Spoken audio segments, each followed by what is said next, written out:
پھر بخاری مسلم میں، ابن خزیمہ میں، دیگر کتب احادیث میں ایک ایسی حدیث بھی ہے جو کلیجہ ٹھنڈا کرتی ہے، جو روح کو توانا کرتی ہے اور اس مضمون کو مزید مضبوط کرتی ہے، مستحکم کرتی ہے، اور حج اور عمرے کی فضیلت کو دلوں میں اور زیادہ جگہ دیتی ہے۔ حضرت ابن عباس رضی اللہ تعالیٰ عنہ فرماتے ہیں کہ رسول اللہ صلی اللہ علیہ وسلم کے ساتھ میدان عرفات میں ایک صاحب وقوف کیے ہوئے تھے۔ وقوف کا مطلب ٹھہرے ہوئے تھے، میدان عرفات میں وقوف ہوتا ہے۔ وقوف کیے ہوئے تھے، اچانک اپنی سواری سے گرے اور اس کے کچلنے کے سبب انتقال کر گئے۔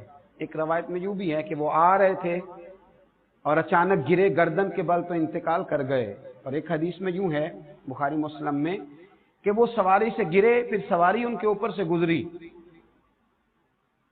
کچل دیا اس نے، ان کا انتقال ہو گیا۔ رسول اللہ صلی اللہ علیہ وسلم نے فرمایا انہیں پانی اور بیری کے پتوں سے غسل دو اور 2 کپڑوں میں کفن دو، اور ان کے سر کو نہ ڈانپنا، سر کو نہ ڈانپنا۔ کیوں بھلا؟ احرام کی حالت میں سر ڈانپنا منع، ان کے سر کو نہ ڈانپنا، اور فرمایا خوشبو بھی نہ لگانا۔ کیوں؟ محدثین لکھتے ہیں حالت احرام میں خوشبو لگانا بھی، سر کو نہ ڈانپنا، خوشبو نہ لگانا۔ اور حضور صلی اللہ علیہ وسلم نے فرمایا بے شک یہ قیامت کے دن جب اٹھیں گے تو لبیک لبیک کہتے ہوئے اٹھیں گے، ان کی زبان پہ جاری ہوگا لبیک اللہم لبیک لبیک لا شریک لک لبیک ان الحمد والنعمت لک والملک لا شریک لک لبیک لبیک اللہم لبیک لبیک لا شریک لک لبیک ان الحمد والنعمت لک والملک لا شریک لک لبیک لبیک اللہم لبیک لبیک لا شریک لک لبیک ان الحمد والنعمت لک والملک لا شریک لک لبیک۔ فرمائیے لبیک پڑھتے ہوں یہ اسی ذوق سے اٹھے، اسی درد سے اٹھیں گے۔ ذرا ایک منظر تو بتائیے، جب لوگ قبروں سے خوف کے عالم میں اٹھیں گے، وَإِذَا الْقُبُورُ بُعْثِرَتْ، اور جب قبریں کریدی جائیں گی تو ایک شخص حالت احرام میں اٹھے، ایک شخص حالت احرام میں اٹھے اور لبیک لبیک کہتا ہوا اٹھے۔ یہ چند سال پہلے حج سے کچھ 4-5 مہینے کے بعد ایک بزرگوں کی میت ملی میدان عرفات سے، لیکن وہ لوگ بتاتے ہیں کہ کتنے مہینے گزر گئے، احرام بھی اسی طرح وجود پہ ہے اور چہرہ بھی تر و تازہ ہے۔ بہت مہینوں کے بعد میت ملی، تو رب کریم نے بتلایا کہ جو احرام کی حالت میں میدان عرفات میں چلا جائے، اگر باہر اس کا وجود سلامت ہے تو اندر بھی سلامت ہی رہے گا۔